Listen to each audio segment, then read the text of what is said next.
सभी को जय श्री कृष्णा। राधे राधे। आज हम सभी करवा चौथ की सरल पूजा विधि देखेंगे, जिसमें हम ये भी बताएंगे कि कथा किस समय सुननी चाहिए और किस शुभ मुहूर्त में हमें पूजा करनी है। चंद्रोदय का क्या समय रहेगा, मासिक धर्म में या गर्भवती महिला करवा चौथ का व्रत कैसे करें। करवा चौथ का व्रत कल 20 तारीख को ही रखा जाएगा। आप सभी को करवा चौथ का व्रत कल ही रखना है। करवा चौथ के व्रत में कई जगह पर सुबह सुबह बिना नहाए ही 4 से 5 बजे के बीच में सरगी खाई जाती है, जो कि सास अपनी बहू को देती है। उसमें मीठी मट्ठी होती है, खीर होती है। इन सब को खाकर और जितना पानी पी सकती हैं आप पी लीजिए।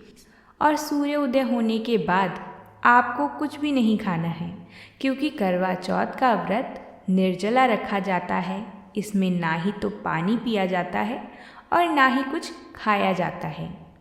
लेकिन देखा गया है कि कई जगहों पर सरगी खाने का नियम नहीं होता, क्योंकि वो रात के 12 बजे से पूरा दिन मानते हैं, इसलिए वो सरगी नहीं खाते हैं।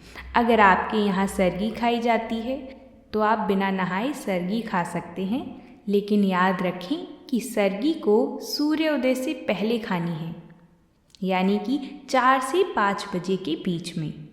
अब जानते हैं कि करवा चौथ की पूजा विधि किस तरह होगी, क्योंकि पूजा विधि में कई चीज़ें ऐसी होती हैं जिन्हें हम भूल जाते हैं या हमारे दिमाग से उतर जाती हैं। इसलिए ध्यान से पूजा विधि आप ज़रूर सुनें। करवा चौथ के दिन आप नहा धोकर सुंदर सुंदर सुहाग वाले कपड़ों को पहन लीजिए। लाल साड़ी, लाल चुनरी, अपने शादी के जोड़े को भी आप पहन सकती हैं। हाथों में आप अपने एक दिन पहले मेहंदी लगवा लीजिए और हाथों में कांच की चूड़ियाँ पहनी। 16 श्रृंगार करके पैरों में बिछुए पहनी और तैयार होकर पूजा करने के लिए बैठी। पहले आपको चौकी पर एक लाल कपड़ा बिछा लेना है और उस पर चौथ माता को विराजमान करना है। आप तस्वीर या चौथ माता का कैलेंडर जो भी आपके पास हो, आप उसे विराजमान कर दीजिए। गणेश जी भगवान को भी पूजा में पूजा जाता है, इसलिए चौथ माता की तस्वीर में भी गणेश जी भगवान होते हैं। तो आप चाहें तो उसी कैलेंडर में आप उन्हें पूज दीजिए, या अलग से भी आप चौकी पर बैठा सकते हैं। फिर हम कलश स्थापना करेंगे। कई लोगों के घरों में कलश स्थापना होती है और कई लोगों के घर में नहीं होती। तो जैसे आपके अगर कोई घर में बड़ा है वो बताएं तो आप वैसे कर लीजिए। कलश स्थापना करने के बाद हम एक मिट्टी का करवा लेंगे, जिसमें छोटा सा छेद होता है जल चढ़ाने के लिए। वैसा करवा आपको लेना है। उस करवे पर कलावा बांध के पानी भरेंगे। उस छेद को आप रुई की मदद से बंद कर दें, जिससे उसमें से पानी ना निकले, और फिर उसे मिट्टी की ढकनी से ढककर ढकनी पर कुछ बताशा या कोई मिठाई रख दें, जिससे हम रात को चंद्रमा को भोग लगाएंगे। पूरे करवे को तैयार करके हम चौथ माता के साइड में रख देंगे। फिर हम एक मीठा करवा लेंगे। देखिए, कई लोगों के घर में मिट्टी के ही 2 करवे लिए जाते हैं, लेकिन हमारे यहाँ एक मिट्टी का करवा और एक चीनी का करवा लिया जाता है। मिट्टी का करवा हमारा होता है और जो चीनी का करवा है वो माता पार्वती का होता है। हमने जैसे मिट्टी के करवे में पानी भरा था, ऐसे ही हम मीठे करवे में कलावा बांध के उसमें खील और बताशे भरते हैं। आप चाहें तो उसमें कोई ड्राई फ्रूट्स भी भर सकते हैं, लेकिन वैसे तो उसमें खीले और बताशे ही भरे जाते हैं। वो होता है माता पार्वती का। उसे भी हम तैयार करके चौथ माता की तस्वीर के दूसरी साइड में रख देंगे। फिर हम करवा चौथ माता को गेहूँ समर्पित करेंगे। आप चाहें तो चौकी पर आप ऐसे ही गेहूँ को बिखेर सकते हैं, नहीं तो आप किसी बर्तन में भी गेहूँ को रख के माता को चढ़ा दें। फिर हम गंगा जल से शुद्धिकरण करेंगे। चौथ माता की तस्वीर पर चुनरी चढ़ाएं। आप नवरात्रि की चुनरी भी इस्तेमाल कर सकते हैं। अगर आपके पास चुनरी नहीं है तो आप कलावा भी चौथ माता को समर्पित कर सकते हैं। उसके बाद हम रोली से तिलक करेंगे। चौथ माता का तिलक करेंगी, गणेश जी का तिलक करेंगी, दोनों कलश का तिलक करेंगी। जो हमने कलश स्थापित किया है उस पर भी तिलक करेंगी।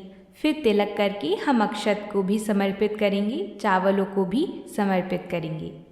देखिए, पूजा में चावल ज़रूर लेना चाहिए, लेकिन याद रखें कि चावल टूटे हुए नहीं होने चाहिए। जो साबुत चावल आता है उन्हें ही पूजा में रखें। फिर सभी को तिलक करने के बाद आप खुद को भी स्वयं तिलक करें। आपके पास फूल हो तो फूल समर्पित करें। फिर उसके बाद हम चौथ माता को 16 श्रृंगार समर्पित करेंगे। 16 श्रृंगार ज़रूर समर्पित करें, क्योंकि करवा चौथ का व्रत सुहाग के लिए ही रखा जाता है। तो सुहाग की सामग्री ज़रूर चौथ माता के चरणों में रखें। एक बार माता को स्पर्श कराकर आप चौकी पर ही सभी 16 श्रृंगार को रख दें। 16 श्रृंगार में क्या क्या सामान होता है वो मैं आपको वीडियो के एंड में बता दूंगी, तो आप उसे नोट कर लीजिएगा। श्रृंगार समर्पित करने के बाद हम भोग लगाएंगे। भोग में आपने जो कुछ भी व्यंजन बनाए हो वो आप समर्पित कर दें, नहीं तो आप बाज़ार से मिठाई लाकर भी भोग लगा सकते हैं। जो भी आप मिठाई या भोग लगाएं, आप मिट्टी के करवे के ऊपर भी ज़रूर रखें, क्योंकि वो हम रात को चंद्रमा देखकर उन्हें भोग लगाएंगे। उसके बाद हम फल चढ़ाएंगे। फलों में आप सिंघाड़ा ज़रूर रखें, क्योंकि सिंघाड़ा ऋतु फल है, इसलिए हो सके तो सिंघाड़ा ज़रूर चढ़ाएं। बाकी आप कोई भी ऋतु फल चढ़ा सकते हैं। उसके बाद हम 1 लोटा जल समर्पित करेंगे और इसी जल को रखकर हम कथा सुनेंगे। जितनी आपकी श्रद्धा हो यथासंभव आप दक्षिणा समर्पित करें। बायने के लिए हम साड़ी लेंगे।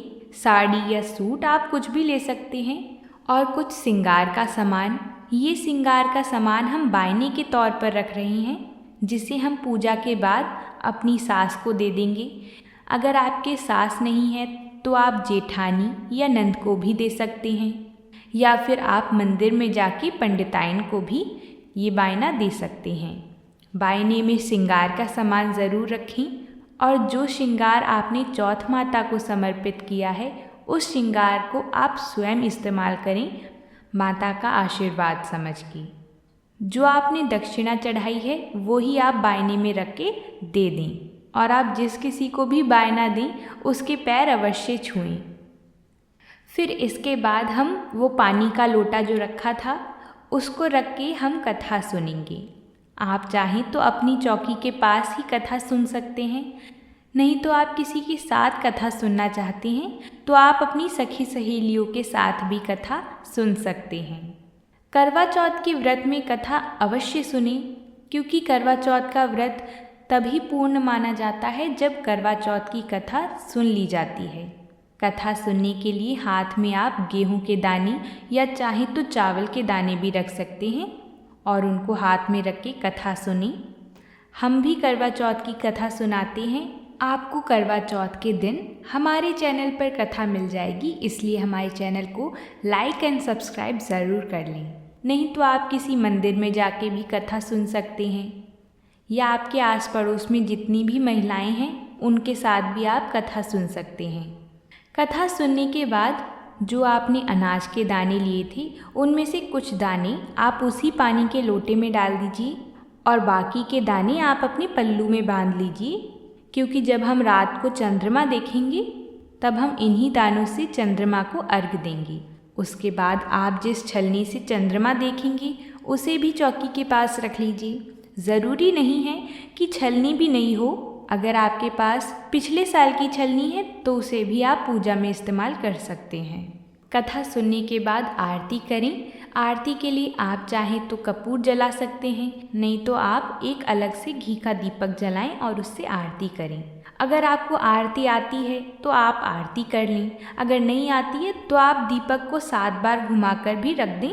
7 बार दीपक को घुमाने को भी आरती ही माना जाता है। आरती करने के बाद आप माता से अपने पति की लंबी उम्र के लिए कामना करें, और ऐसे ही हमारा जोड़ा बना रहे इसलिए माता से आशीर्वाद लें। अब हमने कथा भी सुन ली है, आरती भी कर ली है, माता से आशीर्वाद भी ले लिया है। अब हम करवा चौथ का करवा फेरेंगे। अगर आप अकेले हैं तो आप माता पार्वती के साथ अपना करवा फेर लें। जो हमने चौकी पर एक मिट्टी का करवा और एक चीनी का करवा रखा था ना, उनमें से मिट्टी का करवा हमारा है और मीठा करवा माता पार्वती का है। तो हम हाथों को क्रॉस करके दोनों करवों को पकड़ के करवा चेंज करेंगे 7 बार। देखिए, जब आप करवा फेरें तो करवा एक दूसरे से टकराना नहीं चाहिए और करवा फेरते समय आपको बोलना है, पार्वती माता सुहाग दे, पार्वती माता सुहाग दे। यानी जैसे पार्वती माता का सुहाग अमर है, ऐसे ही हमारा सुहाग भी अमर हो। ऐसी कामना करने के बाद 7 बार करवा फेर के जहाँ पर आपका मिट्टी का करवा था वहाँ पर अब माता पार्वती का करवा होना चाहिए, और जहाँ पर माता पार्वती का करवा था वहाँ आपका करवा होना चाहिए। अगर आपने एक ही करवा लिया है तो आप चौथ माता की तस्वीर से छुआकर 7 बार फेरेंगे कि पार्वती माता सुहाग दे, पार्वती माता सुहाग दे। ऐसे 7 बार छुआकर कामना करेंगे। देखिए, कई जगहों पर करवा फेरा जाता है और कई जगहों पर करवा नहीं फेरा जाता है। पूरी पूजा करने के बाद हमने जो पानी रख के करवा चौथ की कथा सुनी थी, उस जल को हम अब सूर्य देव को चढ़ा देंगे। कई लोग सुबह और शाम को कथा सुन लेते हैं, तो आप सूर्य देव को चढ़ा दें, और अगर आप रात को पूजा करते हैं तो आप फिर चंद्रमा को अर्घ दें। अब जो हमने मिट्टी का करवा पानी भर के रखा था, उसको हम चौकी पर ऐसे ही रखे रहने देंगे, और उस पर जो मिठाई और फल चढ़ाए थे हमने, उससे रात को हम जब चंद्रमा को देखेंगे तब हम उसी जल से अर्घ देंगे, और उसके ऊपर जो भी भोग रखा था उससे रात को चंद्रमा को भोग लगाएंगे। इसलिए उस करवे को चौकी पर ऐसे ही रखे रहने दें। और जो हमने सुहाग की सामग्री बायने के तौर पर निकाली थी और जो भोग और फल चढ़ाए थे, उनको हम लेके हम अपनी सासू जी को दे देंगे। नहीं तो आप नंद या जेठानी को भी दे सकते हैं। आप मंदिर में जाके पंडिताइन को भी दे सकते हैं। किसी को भी दे के उनका आशीर्वाद लें, पैर छू लें और सदा सुहागन होने का आशीर्वाद लें। अगर आप 2 जगह श्रृंगार का सामान रखते हैं, एक चौथ माता के लिए और एक बायने के तौर पे अलग से, तो आप एक श्रृंगार का सामान दान कर दें और दूसरा श्रृंगार का सामान खुद रख लें। और अगर आप एक ही जगह श्रृंगार का सामान रख रहे हैं तो आप उसमें से कुछ श्रृंगार बायने के तौर पर निकाल दें और कुछ श्रृंगार का सामान आप अपने लिए रख लें आशीर्वाद के तौर पर। तो इस तरह सुहाग की सामग्री को सासू जी को देकर हमारी पूजा संपन्न हो जाती है। रात के समय जब चंद्रमा दिखेंगे तब चंद्रमा को अर्घ देकर चंद्रमा का पूजन करें। फिर पति का पूजन करने के बाद आप व्रत का पारण करें। तो ये थी करवा चौथ की पूजा विधि। मेरा मानना है कि आप सभी को पूजा विधि समझ में आ गई होगी। अगर आपके फिर भी कोई डाउट है तो आप कमेंट में लिख के हमसे पूछ सकते हैं। आप सभी का एक और प्रश्न रहता है कि पीरियड्स के समय पूजा कैसे करें, यानी कि मासिक धर्म आने पर करवा चौथ का व्रत कैसे रखें, पूजा कैसे करें। तो शास्त्रों के अनुसार मासिक धर्म के समय पूजा नहीं करनी चाहिए, लेकिन करवा चौथ का व्रत तो रखना ही है, तो इसलिए आप करवा चौथ का व्रत रखें, लेकिन पूजा मानसिक तौर पर करनी चाहिए। ऐसे समय में आप पूजा से थोड़ा दूर बैठकर किसी दूसरी सुहागन महिला से अपनी पूजा करवा सकती हैं, लेकिन स्वयं पूजा नहीं कर सकती। अगर कोई महिला नहीं है तो आपके पति भी नियम का पालन करते हुए करवा चौथ की पूजा आपकी जगह कर सकते हैं। ऐसा करने से व्रत का संपूर्ण फल प्राप्त होगा। साथ ही आपको किसी पूजा पाठ के सामान को नहीं छूना चाहिए, लेकिन पूरा 16 श्रृंगार करके आप ज़रूर सजिएगा। आप अपने हाथों में मेहंदी लगाइए, चूड़ियाँ पहनिए, पूरा 16 श्रृंगार करके आप पूजा की चौकी से थोड़ा दूर पर बैठिए। वहीं जब चांद निकल आए तो आप चंद्रमा को अर्घ दे सकती हैं और चांद को छलनी से दर्शन करके अपना निर्जला व्रत खोल सकती हैं। कई ऐसी भी महिलाएं होती हैं जो कि गर्भवती होती हैं। ऐसे में करवा चौथ का व्रत कैसे रखें? तो गर्भवती महिला को अपने स्वास्थ्य पर इस दिन खास ध्यान देना चाहिए। वैसे तो करवा चौथ का व्रत निर्जला रखा जाता है, लेकिन गर्भवती महिलाएं फल और ड्राई फ्रूट का सेवन ऐसे में कर सकती हैं। गर्भवती महिलाएं सरगी खाकर अपने व्रत की शुरुआत करें। इसके बाद दिन भर में थोड़ा थोड़ा कुछ खाते रहें और आराम करें। अगर आपकी किसी कारण दवाइयाँ चल रही हैं तो आप दवाई भी खा सकते हैं, क्योंकि व्रत एक अपनी जगह है और सेहत का ध्यान एक अपनी जगह। अगर आपकी कोई मजबूरी नहीं है, आपका स्वास्थ्य बिल्कुल ठीक है, तो आप निर्जला व्रत रखें और पूजा के बाद माता से अखंड सौभाग्यवती होने का आशीर्वाद लें। अब मैं आप सभी को 16 श्रृंगार की सामग्री बता देती हूँ और पूजा का शुभ समय। 16 श्रृंगार में आपको बिंदी, सिंदूर, काजल, मेहंदी, कांच की चूड़ियाँ, मंगलसूत्र, नथ, गजरा, मांग टीका, झुमके, बाजूबंद, कमरबंद, बिछिया, पायल और अंगूठी, ये 15 सुहाग के समान हैं। बाकी जो 16वां है उसे स्नान माना जाता है।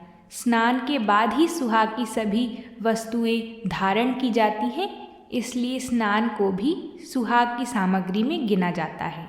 आप ये 16 श्रृंगार चौथ माता को चढ़ाएं।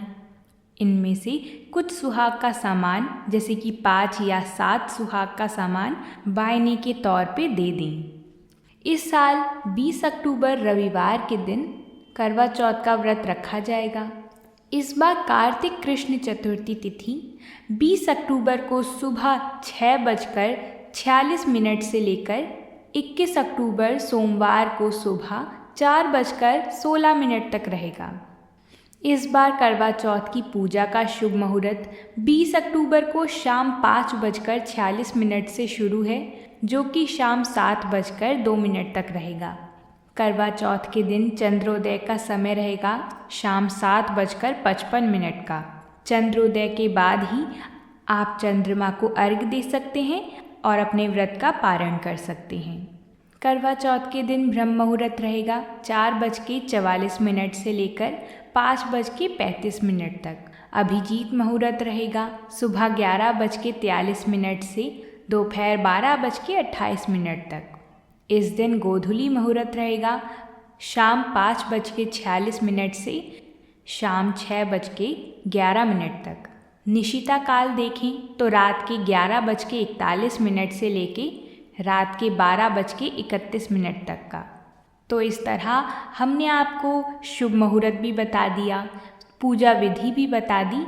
अगर आप सभी को ये वीडियो थोड़ी भी ज़रूरी लगी हो तो वीडियो को एक लाइक ज़रूर करें और इसे अपने बाकी दोस्तों के साथ ज़रूर शेयर करें। करवा चौथ के दिन करवा चौथ की व्रत कथा को ज़रूर सुनें। हम बाकी दिनों में भी व्रतों से जुड़ी कथाएं लाते हैं, इसलिए हमारे चैनल को सब्सक्राइब करें, लाइक करें और प्रेम से प्रभु का नाम लेते रहें। हरे कृष्णा, हरि बोल।